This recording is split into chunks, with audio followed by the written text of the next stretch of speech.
literatura de terror, escrita por autores que vão de clássicos como Edgar Allan Poe a contemporâneos como Stephen King, sempre despertou o fascínio e o medo de muita gente. No Brasil, Álvares de Azevedo foi um dos pioneiros do gênero.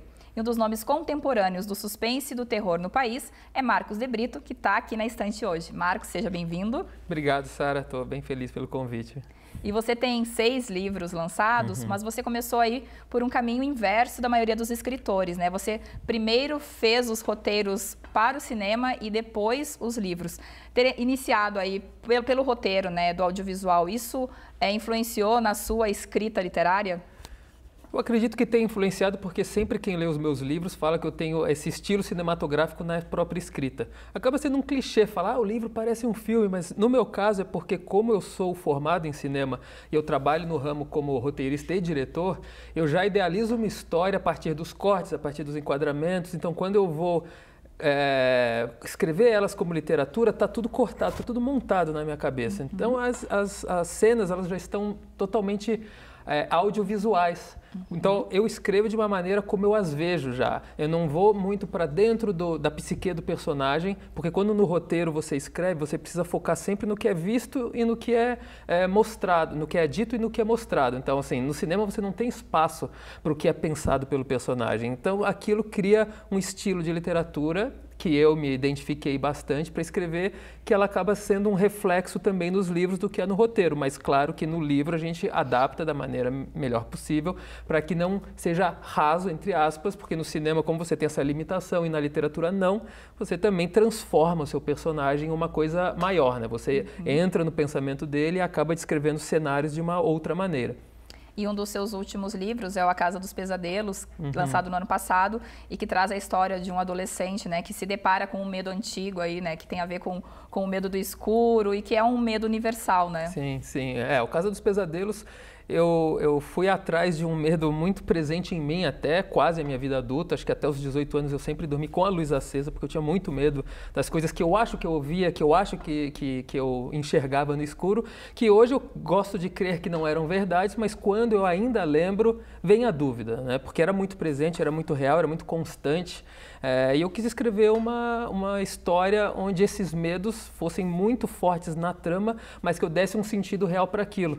Então, ele é baseado numa história real de medo, mas não numa história real de acontecimento, que é o que desencadeia o trauma do personagem, né?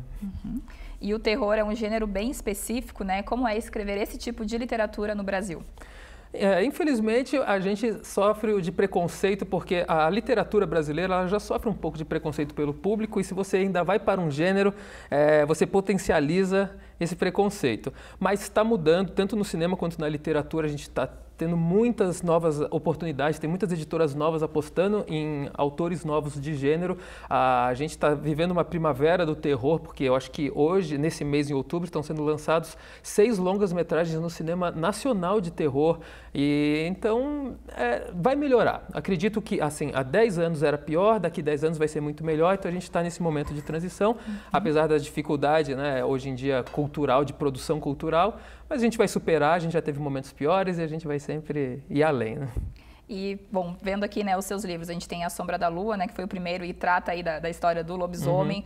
Aí tem o Escravo de Capela, que traz, né, a história da escravidão no Brasil colônia. Aí tem A Casa dos Pesadelos, que é essa coisa do medo, né, do escuro, enfim. Falando assim sobre tem o Condado Macabro também, que tem essa coisa do serial killer. Quando você vai escrever, de onde você parte, assim, né? De onde vem a inspiração? A minha inspiração ela vai do que me dá mais medo. Quando eu escrevo, eu não estou sentindo medo daquilo, mas eu sei que é uma coisa que me aterroriza por dentro e eu não me preocupo muito com o susto. Susto e medo é uma coisa muito diferente. E às vezes o terror ele é confundido. Se não te assusta, não é terror? Não é terror. O terror é algo que causa pânico, medo num protagonista ou num leitor. Precisa haver um monstro. Esse monstro ele não precisa ser uma criatura. Esse monstro pode ser um ideal, pode ser um objeto, pode ser qualquer coisa que me aterrorize a um ponto de eu precisar lutar para superar aquilo. Então eu tento partir dessa luta pela superação do meu medo. Tudo que me atinge fora da minha pele, que está além de mim, e eu preciso enfrentar para me preservar, me causa medo, então a partir disso eu crio uma história. No caso do caso, eu já falei que é esse medo do escuro, que eu tive muito medo, e o Sombra da Lua, o Escravo de Capela, eles são mais folclóricos. Então eu também cheguei numa posição de procurar na nossa cultura o que eu poderia agregar a uma lenda nossa que já existe, mas que já foi contada, narrada várias vezes. No caso do Escravo de Capela, que ele fala do Saci da Mula Sem Cabeça, é uma coisa assim de pegar toda a lenda que já foi criada, repaginar para algo mais cru, né? Uma coisa bem mais cruel e que pudesse ser real. Que a nossa pior época do país foi a época da escravatura, foi o Brasil colônia. E eu falei, como eu quero ter um personagem que ele se supere, que ele tente lutar por algo que o aterroriza de tal maneira que aquilo se torne sobrenatural.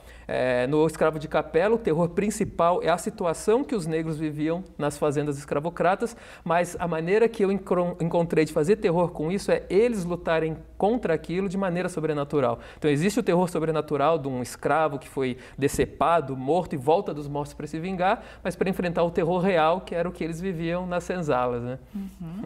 E a literatura de terror é uma forma de canalizar os medos? Não só de canalizar, como de superá-los.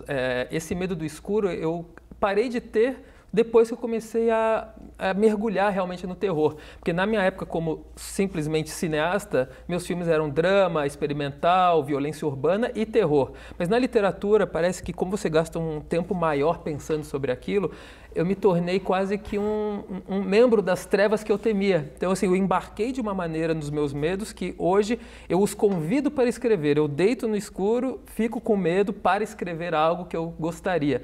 Antes eu queria afugentar esse medo e hoje eu os abraço justamente para ter histórias para contar. Porque eu deito na cama, eu começo a ter meus pensamentos, porque todo escritor de terror é um pouco pessimista sobre a vida. Então eu tenho esse medo em mim de que eu nunca vencerei a vida. A vida sempre vence no final, né? E esse sentido de saber da finitude, da morte, que não me deixa ser feliz por completo, faz eu conseguir escrever as histórias que eu quero, porque eu passo esse sentimento de melancolia, de tristeza e de perda sempre no final, porque os livros, para mim, eles representam uma linha de vida.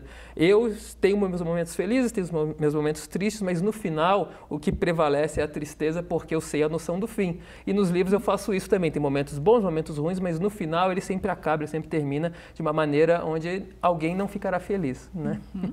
E aí tem mais um livro, né, que foi lançado neste ano, que é um livro escrito, né, em coletivo, aí comenta um pouquinho sobre o Vozes do Joelma. O Vozes do Joelma, posso pegar ele aqui? O Vozes do Joelma, ele foi um livro que a Faro Editorial pediu para os 4 autores da Faro, que escreviam suspense e terror, que sou eu, Marcos Barcelos, o Rodrigo de Oliveira e o Bonini. E a gente convidou também o Thiago Toy, que era de outra editora, para fazer uma apresentação. E o Joelma, ele fala justamente não só do incêndio do edifício Joelma, que foi uma das principais tragédias que a gente sofreu aqui no país, né? Que o incêndio de 72, se não me engano, 74, ele até trouxe assim, normas mundiais de segurança para os prédios, e ele vem carregado de uma aura sobrenatural, que todo mundo fala, nossa, as pessoas que vão no prédio, que ele ainda está de pé, escutam coisas nos elevadores, coisas de madrugada, e fazendo a pesquisa a gente descobriu que o terreno em si é amaldiçoado e não o prédio, que em 1948 teve um triplo assassinato seguido de suicídio lá, que é a minha história desse livro, que originou, vamos dizer assim, a maldição no terreno. A do Rodrigo, ele foi para o incêndio, mas ele criou um personagem, ele não pegou um personagem que existia no incêndio, ele criou uma história dentro do incêndio que a gente quis respeitar também todas as pessoas, né, que faleceram na tragédia. Daí o Marcos Barcelos pegou aquela lenda das 13 almas do cemitério, e o Bonini, como o prédio ainda existe, falou, eu vou dar um final fictício. Foi o único que não se baseou numa história real. Ele foi assim, pesquisou outras tragédias de São Paulo, as ocupações ilegais, para criar uma história própria para finalizar o livro. Tá certo, então. Obrigada, Marcos. Tá aí, né? A gente está perto do Dia das Bruxas, do Halloween. Tem várias opções aqui de livros para quem quiser, né, entrar no clima da data. Até o próximo Na Estante.